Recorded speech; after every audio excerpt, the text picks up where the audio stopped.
moving on to the theorem, that is the general equation solution for all of these deriving these equations. So first theorem tells us that if at all sin x is equal to sin y, this is a trigonometric equation. I gave an example of same thing in the first step. This one, correct? No? Trigonometric equations, and this is the solution. If at all any equation is given in this form, such as sin x is equal to sin y, then the solution for that is this.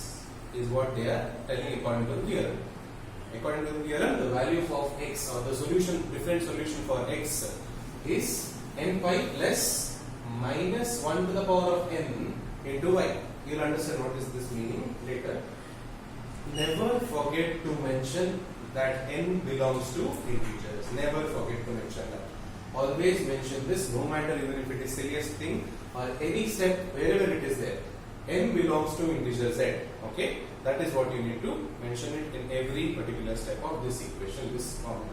So we will derive this. What is the meaning of that? I will tell you exactly. So the second step of this, what I will do is, if at all sin x is equal to sin y is given to you, I will shift this sign by the other side. It becomes sin x minus sin y is equal to 0.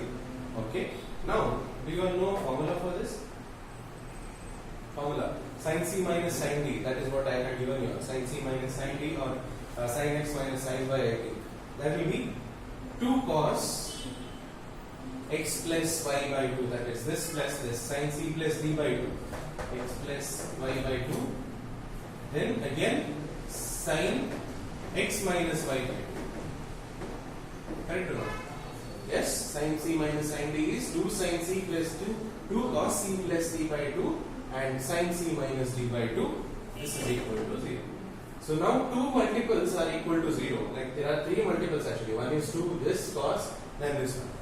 2 cannot be equal to 0. Forget about this. This, there is a possibility that it can be 0. Yes. Or this can be 0. Either one of these two has to be 0 in order to this completely become 0. Understood? Our normal equations, quadratic equations also, you have done the same way. If something like 2 terms are there, x into x plus 1 is equal to 0. Either x should be 0 or x plus 1 is equal to 0. Correct? Remember.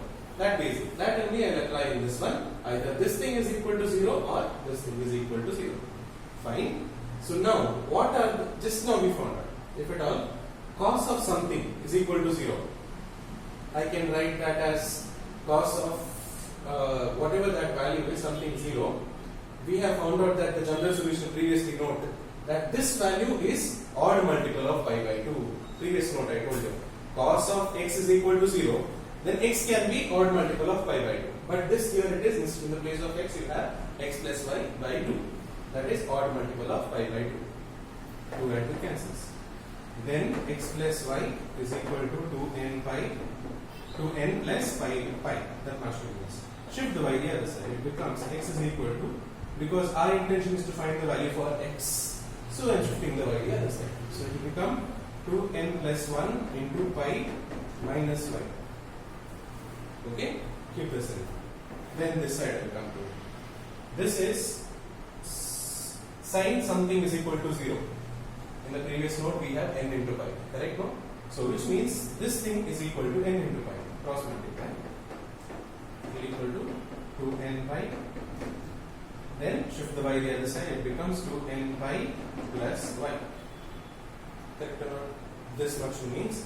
And here I can still do something which will help me to get that equation. That is, here I will write plus and here I will write 1 to the power of this one as all the multiple of n. Odd multiple of n. Okay, if it is minus 1, over here it is minus 9.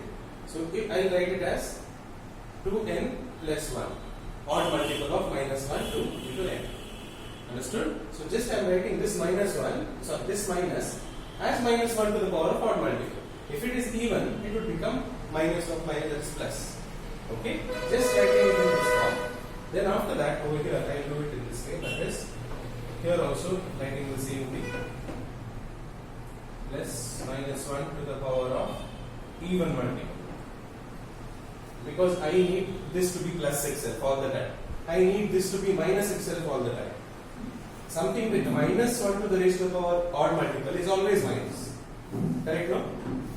why I am writing this? Because we need a general solution to that. General means I might get positive as well as negative values. If at all I write it as minus itself, you will end up always subtracting that y value. I need not do that. I should know two conditions. What if it is even, what if it is odd, and what if it is even. So two conditions I am creating myself. For odd condition I am writing it like this. For even condition it is like this. This minus 1, no matter what it is, it will be positive because it is even multiplied. Yes or no? So this 2, when I combine together, I will end up getting that final equation, because 2n pi will be multiplied here and pi will be multiplied, will be subtracted from this one. So that will become as n pi plus minus 1 to the power of n, any multiple, even or odd. N is anything, even or odd, into pi, and where n belongs to any natural integers. Okay, so this derivation is just for you all to give an idea how we obtain this. You need not memorize these things, but this will be helpful for you if you know it for the sake of the competitive exams, whatever you are writing.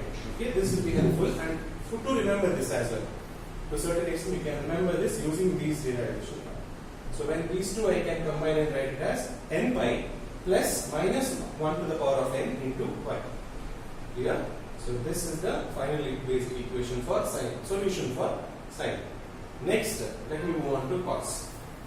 So cos is also the same way. They have given that cos x is equal to cos y. We have to then also, this implies the solution that 2n pi plus or minus pi. How to obtain this, we'll think about it. What I'll do is I'll shift the cos the other side. It becomes cos x minus cos y is equal to 0. Cos c minus cos t formula, what is it? Minus 2 sin x plus y by 2 in this case, then x minus y by is equal to 0. So minus 2 cannot be equal to 0, so obviously sin of x plus y is equal to 0, or sin of x minus y by 2 is equal to 0. So I have two solutions over here. X plus y by 2 is equal to, what is that? N pi, isn't it? This one, n pi. That is cos sin 0 is equal to, sin something is equal to 0. The solution for that would be n multiple of pi. So this will multiply here, it becomes 2n pi. This is one thing. One more over here, it will become x minus y by 2 is equal to n pi. Then x minus y is equal to 2n pi. Now here x will become, here if I do 2n pi plus y, here it will become 2n pi minus 2. From these two, I can note that x can be 2n pi plus or minus 1, where n belongs to z. Understood? Two solutions are possible, one is plus and one is minus. I am combining it and writing that as one equation. Yeah? So this is the solution for cos. So whenever we have any, like they are asking us to find a general solution, substitute in this formula the y value and get the answer for general solution. Okay, we'll solve a few problems, you'll understand what it is. So note this down and try to derive this equation on your own without checking the board.